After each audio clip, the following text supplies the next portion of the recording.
அடுத்த ஒரு 4 1/2 மாதங்கள் வந்து உங்களுக்கு மிகவும் மனத்தெளிவு ஏற்படும். உங்களுக்கு இருந்த சிரமங்கள் படிப்படியாக குறையும். வியாபார சம்பந்தப்பட்ட விஷயத்திலேயோ அல்லது உத்தியோகம் சம்பந்தப்பட்ட விஷயங்கள்லேயோ உங்களுக்கு ஒரு மாறுதல்கள் ஏற்படும். அது உங்களுக்கு சாதகமாகவே அமையும். இந்த 4 1/2 மாதங்கள் எந்த அளவுக்கு கடின முயற்சிகளுக்கு நீங்க முக்கியத்துவம் கொடுத்து நீங்க இயங்குறீங்களோ அந்த அளவுக்கு உங்களுக்கு வெற்றிகள் அப்படிங்கிறத நீங்கள் குவிக்கவே போகிறீர்கள். குறிப்பா நீங்க கவனத்தில் எடுத்துக்கொள்ள வேண்டியது, இந்த 138 நாள்ல எனக்கு என்ன நடக்கும்? உண்மையிலே சொன்னா எல்லா வகையிலையுமே இறைவன் வந்து உங்களுக்கு வணக்கம். இந்த பதிவுல நம்ம வந்து சனி வக்ர பயிற்சி பற்றி பார்க்க போகிறோம். நம்ம நேயர்கள் அனைவருக்காகவுமே இது வந்து நான் முடிந்தவரை ரொம்ப சுருக்கமாகவும், அதே சமயத்துல நிறைய தகவல்கள இதுல நம்ம வந்து கவர் பண்ண போறோம். நீங்க முழுமையா பார்த்துட்டு வாங்க. உங்களுக்கான இலவச பொது பலன்கள் பற்றிய குறிப்பு, அதுவும் குறிப்பா எண்கணித ரீதியான இலவச பொது பலன்கள் பற்றிய ஒரு இது வந்து கடைசியில நான் தரப்போறேன். பதிவ முழுசா பாருங்க.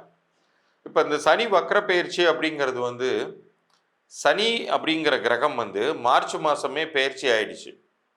கும்பத்திலிருந்து நகர்ந்து இப்ப அவரு மீனத்துல பிரவேசம் பண்ணி இருந்துகிட்டு இருக்காரு. திருக்கணித பஞ்சாங்கப்படி.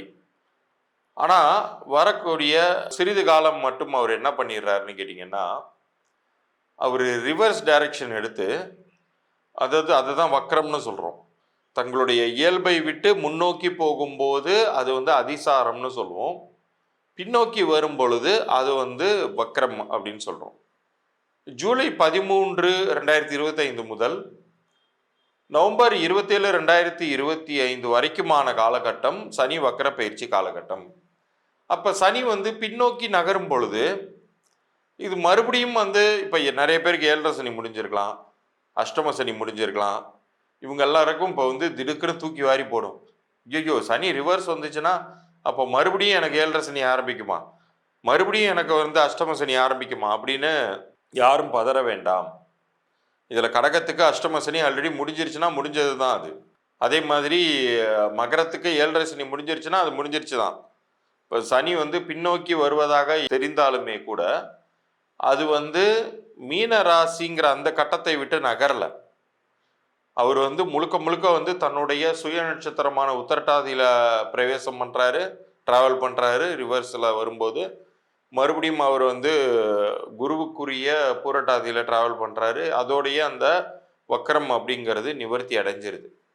அதனால யாரும் இதுல குழப்பிக்கொள்ள வேண்டாம். இதுல குறிப்பா நீங்க கவனத்தில் எடுத்துக்கொள்ள வேண்டியது, இந்த 138 நாள்ல எனக்கு என்ன நடக்கும்?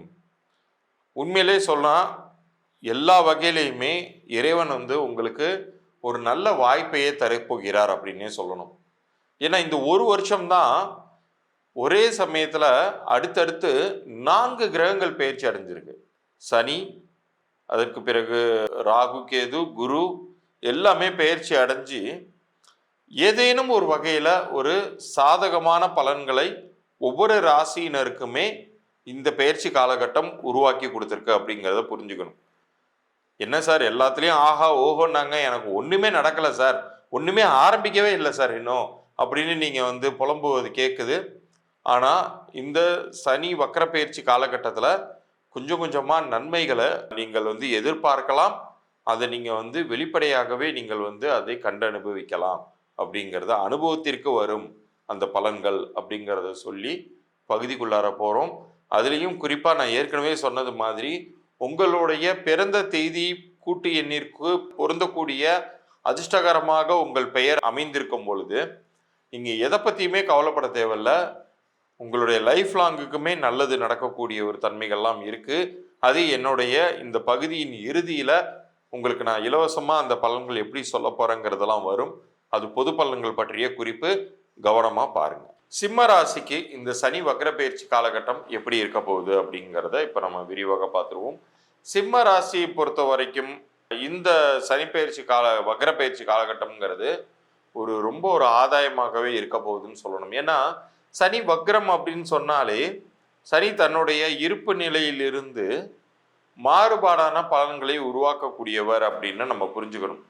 அது என்ன சார் மாறுபாடான பலன்கள் அப்படின்னா, அவர் இயற்கையாக கொடுக்கக்கூடிய ஒரு தன்மையிலிருந்து வேறு விதமான பலன்களை தருவார் அப்படின்னு நம்ம புரிஞ்சுக்கணும். அப்போ இயற்கையாக என்ன கொடுத்துக்கிட்டு இருந்தார் சிம்மத்துக்கு அப்படின்னு பார்க்கும்போது, உங்களுடைய அஷ்டமஸ்தானத்தில் வந்து உட்கார்ந்துருந்தார் இல்லையா?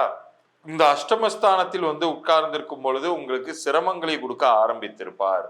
ஆனால் இந்த ஜூலை 13 முதல் நவம்பர் 27 வரைக்குமான காலகட்டம், இந்த 2025ஆம் வருடத்தில் உங்களுக்கு நன்மையை செய்ய போகிறார். அடுத்த ஒரு 4.5 மாதங்கள் வந்து உங்களுக்கு மிகவும் மனத்தெளிவு ஏற்படும். உங்களுக்கு இருந்த சிரமங்கள் படிப்படியாக குறையும். உங்களை ஓரளவாச்சும் நீங்கள் வந்து ஒரு ரிலீஃபாக ஃபீல் பண்ணக்கூடிய வகையில், அல்லது உங்களை நீங்கள் கொஞ்சம் கூலாக வச்சுக்கக்கூடிய வகையில் உங்களுக்கான சில விஷயங்கள் இப்போ நடக்கும், நல்லது நடக்கும் அப்படின்னே சொல்லலாம். குறிப்பாக வியாபார சம்பந்தப்பட்ட விஷயத்திலேயோ அல்லது உத்தியோகம் சம்பந்தப்பட்ட விஷயங்கள்லையோ உங்களுக்கு ஒரு மாறுதல்கள் ஏற்படும். அது உங்களுக்கு சாதகமாகவே அமையும். உங்களுக்கு சிரமங்கள் அப்படிங்கிறத கம்மி பண்ணியே தரப்போகிறார் சனி பகவான்.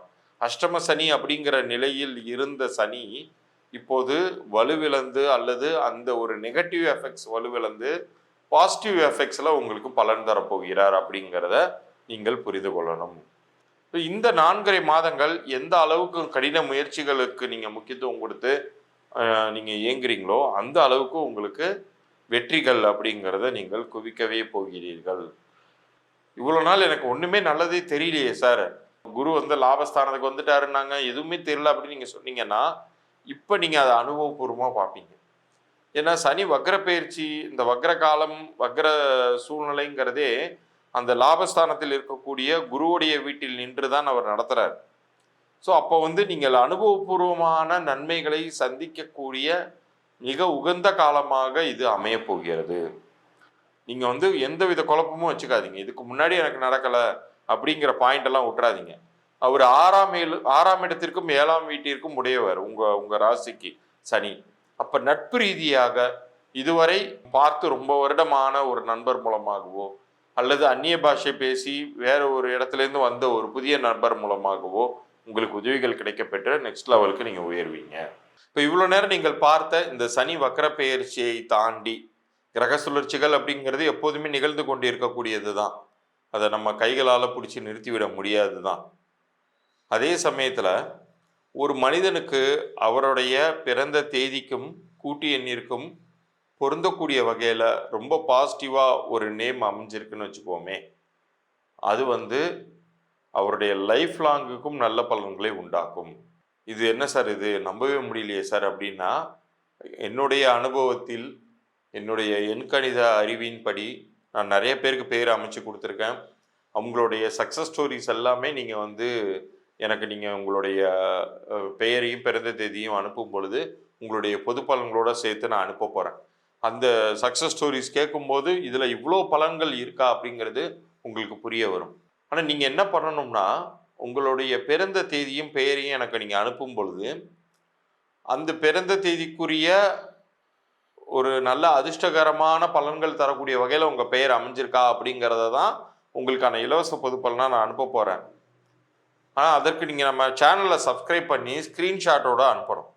நம்ம சேனலை சப்ஸ்கிரைப் பண்ணி ஸ்க்ரீன்ஷாட்டோடு அனுப்பிச்சிங்கன்னா உங்களுக்கான பெயர் பலன்கள் அது என்ன நம்பரில் இருக்குது, அது பொருந்திருக்கா இல்லையா அப்படிங்கிற தகவல்கள் வரைக்கும் மாத்திரம் நான் பதிவு பண்ணி நான் அனுப்புகிறதா இருக்கேன். நீங்கள் உங்களுடைய பெயருக்குமான பிறந்த தேதிக்குமான பொது பலன்களை என்னிடமிருந்து 3 நாட்களுக்குள்ளார பதிலாக நீங்கள் எதிர்பார்க்கலாம். அப்படி பொருந்தலை அப்படின்னு சொன்னால் நீங்கள் என்ன செய்யணுங்கிறதையுமே அதிலே நான் குறிப்பாக சொல்லியிருக்கேன். அதில் நான் சொல்லக்கூடிய விஷயங்களை கவனத்தில் எடுத்துக்கொண்டு நீங்கள் மேற்கொண்டு அதை நீங்கள் பேரை மாற்றிக்கலாம் அல்லது மாற்றாமல் போகலாம். அது உங்கள் விருப்பம் தான். இதில் ஒரு சில பேர் வியாபாரம் ரன் பண்ணிக்கிட்டு இருப்பீங்க, உங்கள் வியாபார பெயரையுமே நீங்கள் அனுப்பலாம். ஒரு சில பேர் குழந்தைக்கு பேர் இப்போ தான் அமைச்சிருக்கீங்க, சமீபத்தில் தான் அமைச்சிருக்கீங்கன்னா உங்களுடைய குழந்தையோடைய பிறந்த தேதியும் பெயரையும் நீங்கள் அனுப்பி விடலாம். அது அந்த குழந்தைக்கு பொருந்திருக்கா, நல்லது பண்ணுமா நல்லது பண்ணாதா அப்படிங்கிறத பற்றியெல்லாம் நான் விலாவாரியாக சொல்ல போகிறேன். இது எல்லாமே இலவச பொது பலன்களே. பொருந்தலைனா மட்டும்தான் என்னுடைய பெய்டு கன்சல்டேஷன் ப்ராசஸ் என்னன்னு சொல்ல போகிறேன். பொருந்தி இருக்குன்னாலும் நான் வெளிப்படையாக அது நல்லாவே இருக்குது, அது எதையும் டிஸ்டர்ப் பண்ணாதீங்கிறத நான் ஓப்பனாக சொல்லிடுவேன். நீங்கள் அப்படியே அதை மெயின்டைன் பண்ணிக்கொள்ளலாம். மீண்டும் அடுத்த பதிவில் சந்திப்போம். நன்றி, வணக்கம்.